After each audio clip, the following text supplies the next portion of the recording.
আসসালামু আলাইকুম। জেএফআর এন্টারপ্রাইজের পক্ষ থেকে সবাইকে জানাই আন্তরিক শুভেচ্ছা।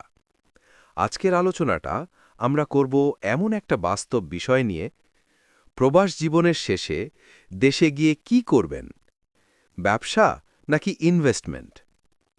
অনেকে ১০-২০ বছর প্রবাসে থেকেও দেশে গিয়ে আবার বিদেশে ফিরতে চলে যেতে হয় পরিবার রেখে।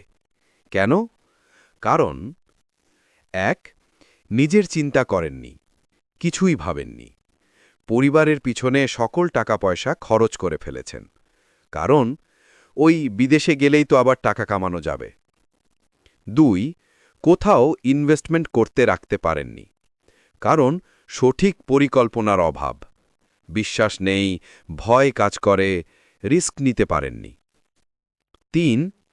নিজে বা কারো সাথে ছোট আকারেও ব্যবসা শুরু করেননি, কারণ কোনটা রেখে কোনটা করবেন চিন্তা করতে করতে দিন শেষ, আগাম প্রস্তুতির অভাব। আজ আমরা খুব সহজ যুক্তি ও উদাহরণ দিয়ে এটাই বুঝব কিভাবে প্রবাস শেষে নিরাপদ সিদ্ধান্ত নেবেন। যারা এখনও চ্যানেলটি সাবস্ক্রাইব করেননি, দ্রুত সাবস্ক্রাইব করুন এবং ভিডিওটি শুরু থেকে শেষ পর্যন্ত দেখুন। প্রথমত বুঝতে হবে, ব্যবসা, ইনভেস্টমেন্ট দুইটাই গুরুত্বপূর্ণ, কিন্তু কোনো কিছুই হুট করে, অনুভূতির উপর ভিত্তি করে, অন্যের কথা শুনে করা যাবে না। প্রথম শর্ত, কাগজপত্র ঠিক না থাকলে ব্যবসা না, ইনভেস্টমেন্ট না। আপনি কি ব্যবসা করবেন? সেই ক্ষেত্রে ব্যবসা করার জন্য শুধু টাকা থাকলেই হয় না। যেই জিনিসগুলো দরকার তা হল: ১. Knowledge and skills. আপনি কি সেই ব্যবসা বোঝেন? উদাহরণ, বিদেশে থাকেন, মালয়েশিয়া, ইটালি, সৌদি। দেশে গিয়ে আবার ফিশ ফার্ম, গার্মেন্টস, কনস্ট্রাকশন শুরু করলেন, কিছুই জানেন না। লস, মানসিক ধস। ২. রাইট পার্টনার বা ট্রাস্ট ইস্যু। নিজের খালাতো ভাইয়ের হাতে ব্যবসা দিলেন, ২ বছর পর দোকান নাই, টাকা নাই, লোক নাই, কারণ পেপার নাই। ৩. Paperwork. ১. Trade license, ২. Partnership agreement, ৩. Money flow tracking, ৪. Land document check. এগুলো ছাড়া ১০ বছর পরের বন্ধু ১০ লাখ টাকাও হারিয়ে দিতে পারে। ৪. Location, market study. মানুষ যা চায় না সেই ব্যবসা করলে ডুববেন নিশ্চিত। রিয়েল এক্সাম্পল দিয়ে বলতে গেলে, একজন ভাই ১৮ বছর দুবাইতে ছিলেন, ৩০ লাখ টাকা নিয়ে দেশে এসে রেস্টুরেন্ট খুললেন, কারণ বন্ধু বলেছে বড় আয় হবে। বিজনেস মডেল নাই, কর্মী আনল, ২ মাসে বদলি। যেই জায়গায় দোকান সেখানে টার্গেট কাস্টমার নাই, হিসাব রক্ষা নাই, ১ বছরের মধ্যে সব শেষ, ফেরত টিকেট, আবার দুবাই।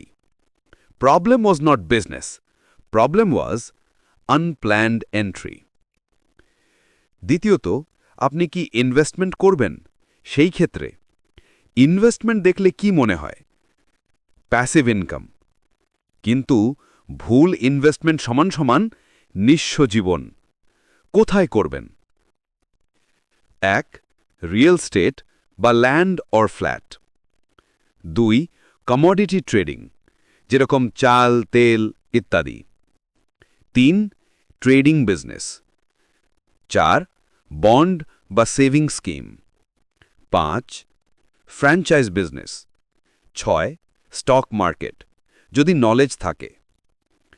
কোনো জায়গাতেই কাগজ ছাড়া টাকা দেবেন না। রিয়েল ব্যাড এক্সাম্পল হল ২০০ জনের কোঅপারেটিভ ফান্ডে টাকা দিলেন, যাদের কাগজ নাই, ট্র্যাক নাই, কোনো অডিট নাই। ১০ বছর পর অর্গানাইজার রাতারাতি উধাও, সব টাকা গেল। মন খারাপ করার মতো, কিন্তু এটাই বাস্তবতা। আর গুড এক্সাম্পল হল, একজন ভাই ১৫ বছর ইটালিতে ৩০ লাখ টাকা রিয়েল এস্টেটে ইনভেস্ট করলেন। Registry paper, mutation, tax clear, আজ তার মূল্য ১ কোটি plus. Smart investment, future secure. তাহলে কোনটা আগে, ইনভেস্টমেন্ট নাকি বিজনেস? প্রথমে শক্ত ভিত্তি।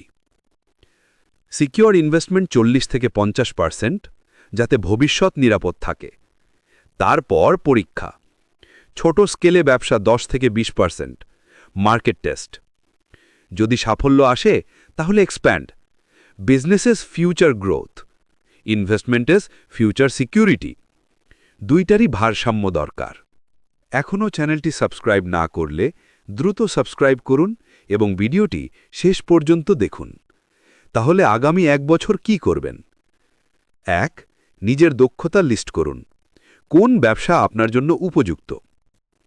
2-3টি ব্যবসা রিসার্চ করুন বাস্তব বাজার বোঝার জন্য। 3. স্মল ইনভেস্টমেন্ট দিয়ে ট্রায়াল দিন রিস্ক বোঝার জন্য। 4. লিগ্যাল পেপারওয়ার্ক এগ্রিমেন্ট নিয়ে কাজ করুন, জানুন, শিখুন সিকিউরিটি উদ্দেশ্য। 5. ট্রাস্টেড অ্যাডভাইজার নিন বা আলোচনা করুন ভুল কমানোর জন্য। 6. ফ্যামিলি ইনভলভমেন্ট করুন সাপোর্ট সিস্টেমের জন্য। প্রবাসী ভাই ও বোনেরা, আপনার প্রবাসের প্রতিটি টাকা রক্ত ঘাম দিয়ে অর্জিত। একটা ভুল সিদ্ধান্ত সব শেষ করতে পারে।